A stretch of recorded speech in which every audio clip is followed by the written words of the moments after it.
Miércoles Millennial.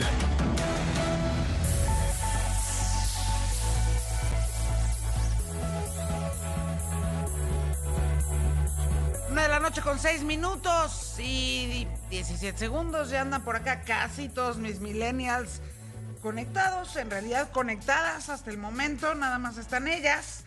Las voy saludando. Alejandra Farías de la UAM, Tania del Villar de la UNAM, Hanna Cubel del ITAM, y nos falta Jorge Luis de la Cabada de la Náhuac. Pues traen ¿qué temas, millennials? Viviendas temporales y Segalmex, hasta donde entiendo. Sí, así es, Yuri. Buenas noches. Buenas noches, A ti, ver, pues cuéntenme. Mira, Yuri, quisiéramos empezar con el tema de viviendas temporales y queremos resaltar la observación que se está haciendo respecto a nuestros vecinos de la Ciudad de México, que se están quejando porque cada vez son más personas que llegan a instalarse en las colonias como la Roma, la Condesa y ahora ya hasta en la del Valle. Y pues nada más esta gente que son personas extranjeras están llegando a instalarse de forma temporal. Aquí estábamos analizando, mis compañeras y yo, que las personas que cada vez llegan y se instalan de esta forma temporal lo hacen por un beneficio. Se dieron cuenta en la pandemia que era mucho más fácil encontrarse en cualquier lugar y al mismo tiempo pues estar trabajando. Pero aquellos que son los arrendadores pues también encontraron un beneficio mucho mayor, que es rentar una vivienda o arrendar una vivienda en un tiempo corto por una cifra de dinero que les genera mayor ganancia que si se las arrendaran a una familia de la Ciudad de México. El problema, Yuri, principal que tenemos es que la gente o las familias que se encontraban habitando desde hace mucho tiempo en estas zonas, pues ya han sido deshabitadas muchas de ellas. Incluso pues los han estado obligando y hostigando para que vendan sus bienes inmuebles. Ahí no es el punto más dramático o más trágico que encontramos, sino que se está perdiendo también pues la identidad cultural que tienen estas colonias que tenemos con nuestros vecinos de estas calles principales. Ahora, para nosotros los jóvenes o los que estamos empezando a crear nuestro propio patrimonio, pues resulta un caos encontrar un bien inmueble que ya pueda ser parte tuyo, o sea, que tú ya puedas adquirirlo. Porque el otro día cotizando algunos departamentos, encontramos que hay departamentos de 20 metros cuadrados que tienen una cifra o valor de 3 millones, 4 millones y ya ni siquiera cuentan con sala. O sea, estamos hablando que tú tienes un sillón que a la vez se reclina y este se vuelve cama. O sea, estamos súper desesperados porque ya no tienes las facilidades para poderte hacer de un patrimonio, para poder tener algo que sea tuyo, y si las tienes, pues son muy cortas y ya no es como antes se esperaba.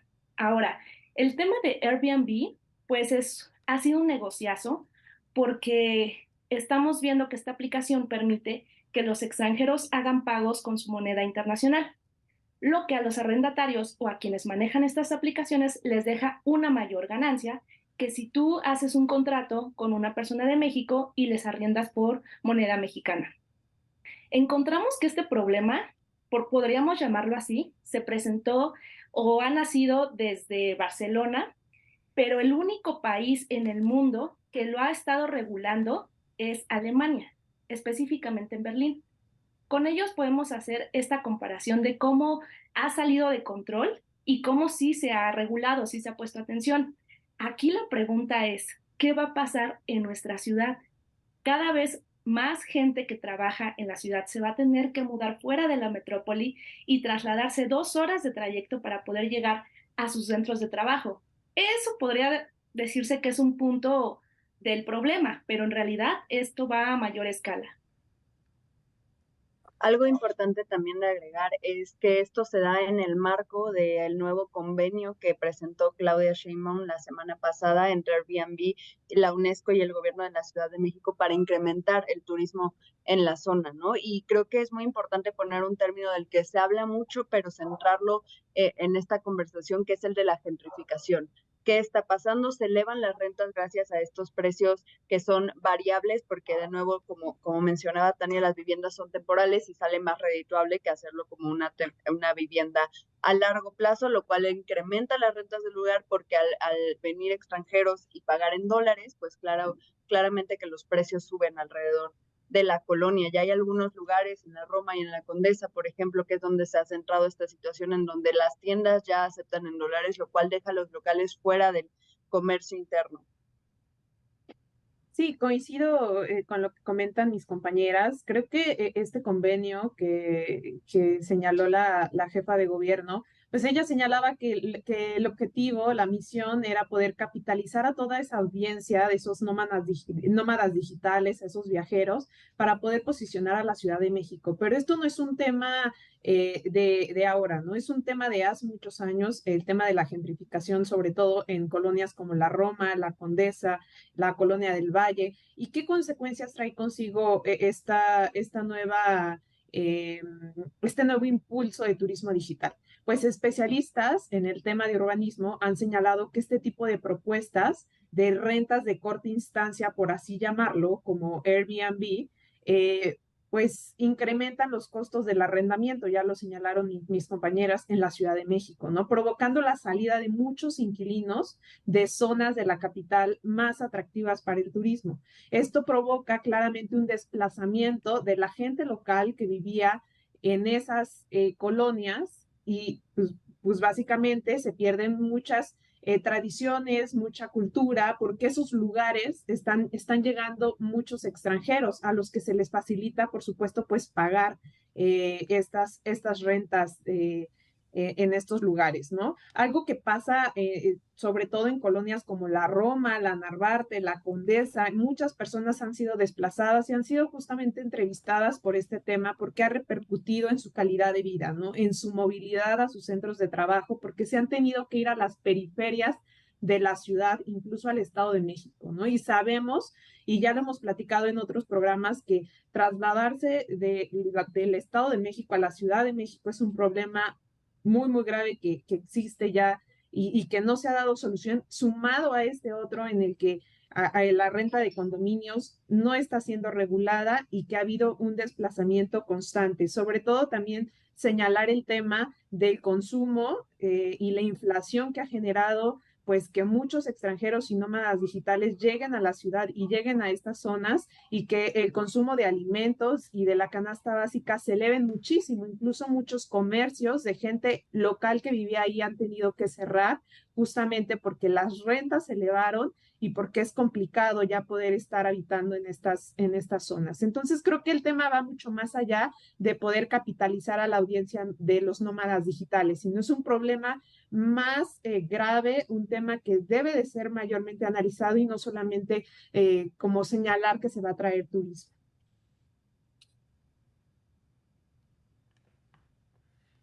Y al final, Sí, ya. al final del día, lo cierto es que esta es una tendencia global. El tema es preguntarse si es deseable detenerlo o si lo que toca hacer es entender la tendencia global y tratar de sacar el mejor provecho de ello, ¿no? Sí, si es de esa manera, pues que se puedan también regular estas plataformas como Airbnb y otras que han surgido en los últimos años, ¿no? Creo que eso es lo que comentaba Tania, que ya se está regulando solamente en Berlín, pero hay ciudades como Barcelona y como otras que atraen mucho turismo que no están reguladas. Entonces, creo que eso es importante señalarlo, ¿no? Porque la jefa de gobierno decía que este proyecto no solamente va a ser para zonas del centro de la ciudad, sino también en zonas como Xochimilco, como Milpalta, para que se atraiga el turismo a estas zonas. Pero es muchísimo más complicado y es muy fácil decir que llevar el turismo a estas zonas para que conozcan las tradiciones, pero todo eso lleva un fondo. Y el fondo es, por ejemplo, que los habitantes de estas alcaldías muchas veces no están dispuestos a que haya gente que no sea de su localidad, ¿no? Entonces, creo que eso también es importante que se pueda analizar. Los urbanistas también han señalado que el tema del agua, el tema de la contaminación. Hay muchísimos temas y que considerar y que las alcaldías no están preparadas incluso en la infraestructura. Sí, y disminuye también la posibilidad de que las personas que quieran adquirir un patrimonio de ese tipo o en los edificios donde ahora ya son parte de este arrendamiento temporal, pues prácticamente se queden nulas esas posibilidades. Estamos viendo también que en colonias, ya está rebasando incluso en colonias como Santa María la Ribera, que se está pues implementando cada vez más el turismo, pero pues es que es una cuestión que por un lado atrae turismo y atrae economía, pero por otra parte también está afectando a la gente que trabaja aquí en la Ciudad de México, que todos los días tiene que desplazarse, que necesita tener una casa, porque ahora ya es una necesidad tener un lugar donde vivir y que sea más fácil su desplazamiento a sus centros de trabajo.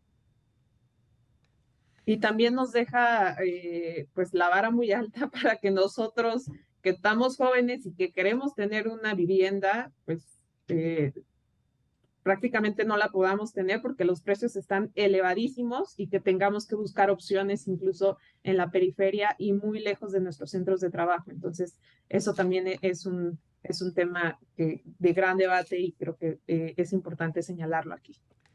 Pues vamos a estar muy pendientes también de qué pasa con estos mercados emergentes que pues no estaban tan desarrollados ni tan presentes prepandemia, ¿no? Y que a lo mejor sí la pandemia llegó a cambiar estos escenarios para siempre.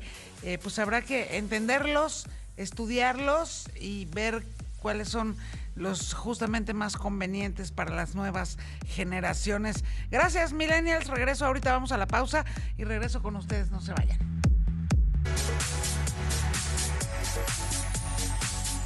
Una de la noche con 20 minutos, 26 segundos. Regreso con ustedes, millennials, que ahora nos quieren platicar de Segalmex. Pues, ¿quién empieza? Pues empecemos con este tema que si bien es reciente, apenas están recobrando todos los datos porque el periodo de estudio es breve, de 2016 a 2020, y si bien ya ha habido detenciones al respecto, es un tema muy grave el ver que la seguridad alimentaria y la ayuda a la población más vulnerable se vio en juego y tiene cifras que ascienden a los 12,000 millones de pesos de desfalcos, ¿no? Es muy grave ver esto y ver también el historial que tenían los funcionarios que trabajaban dentro de esto, además de la relación entre Liconza y Liconza, que es también bastante prometedora en cuestión de investigación, ¿no? Ya que ahí hay un lazo fuerte y estrecho entre quien dirigía estas instituciones y el desfalco que se ha corroborado ahora.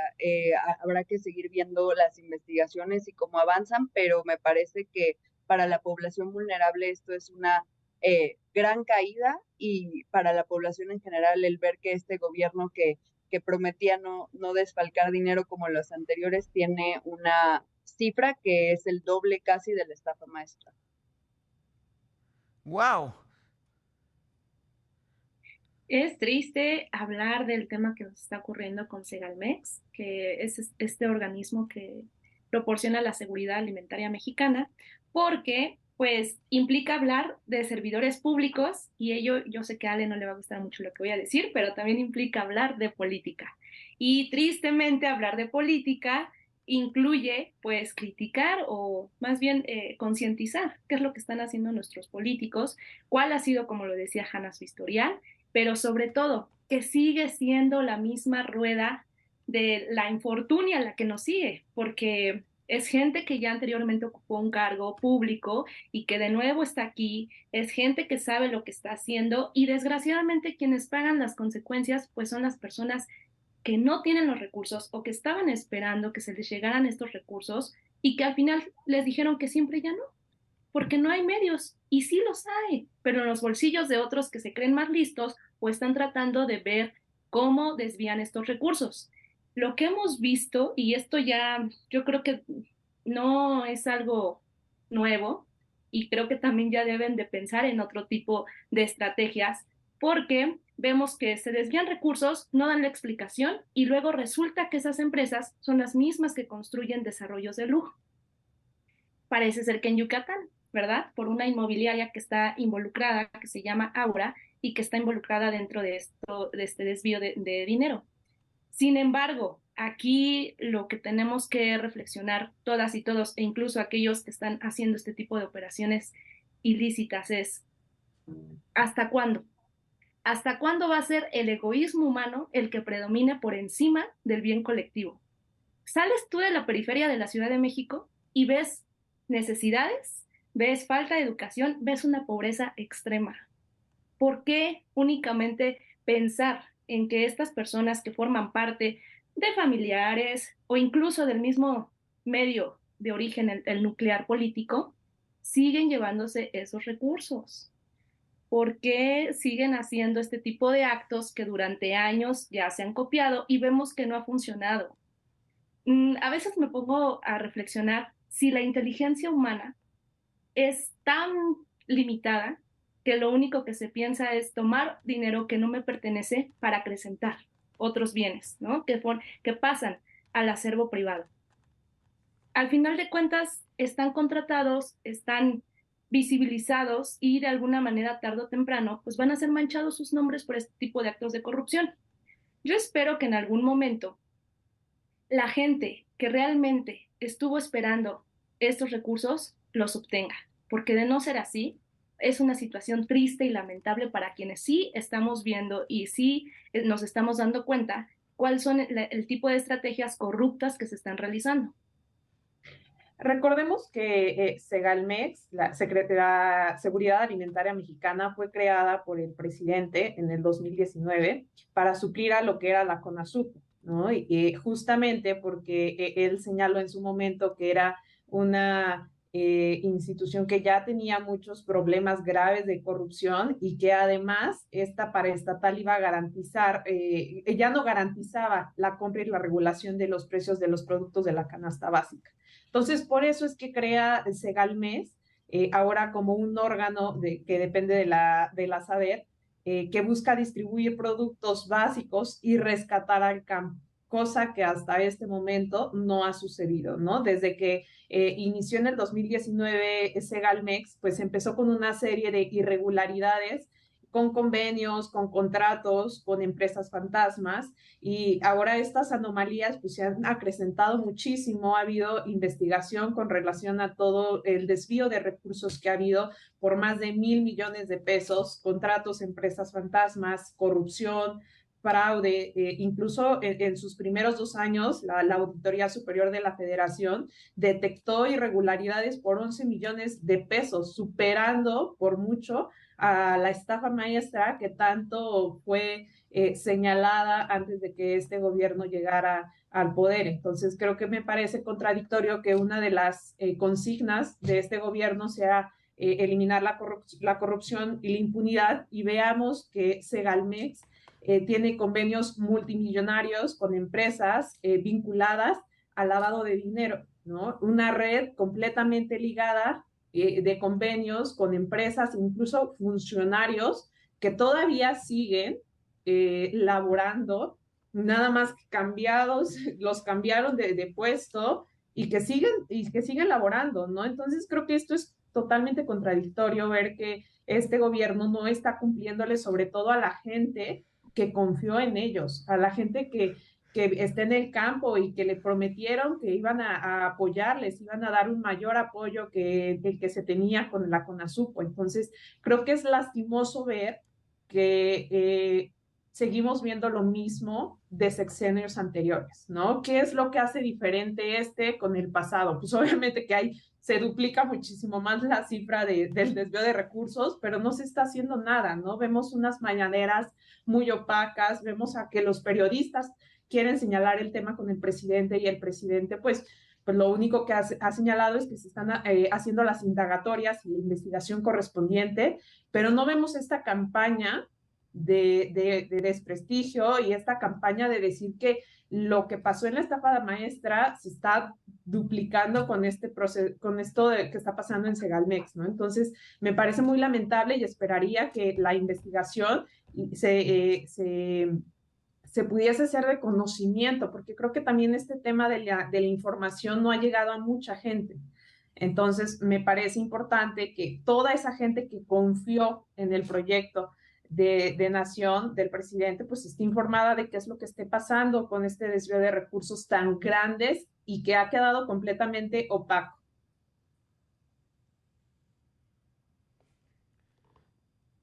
Pues ahí está. Y el tema al final del día es que eh, pareciera que no va a haber demasiado debate al respecto, porque la oposición pues hace poco para hacer las preguntas necesarias. Por supuesto que las autoridades que tendrían que ser las encargadas de hacerlo, pues van a hacerlo nada más en tanto que pues a la propia agenda de los involucrados y sobre todo los impartidores de justicia en el gobierno y desde el gobierno les convenga y de qué manera. Pero lo cierto es que yo pues no soy muy optimista de que este se convierta en un debate urgente y necesario aquí en nuestro país, ¿no? Así es, sí. Sobre todo ver que los vinculados, solamente hay un vinculado al proceso en todo el tiempo que ha pasado, entonces claramente no hay voluntad política para hacer que esto cambie, que esto tenga una rendición de cuentas transparente y que haya más leyes al respecto y sobre todo esta parte que mis compañeras y colegas compartían, ¿no? De rendir cuentas a aquellas personas que votaron Híjole, por te estamos recibiendo muy mal tu conexión, eh, querida. Digo, igual la verdad es que creo que es un tema que no hay que soltar, hay que regresar a revisar lo que se avance en las investigaciones en este tema y por supuesto que aquí lo estaremos comentando. Les mando un beso fuerte, millennials, y nos vemos por aquí la próxima semana. Gracias. Bye, muchas gracias.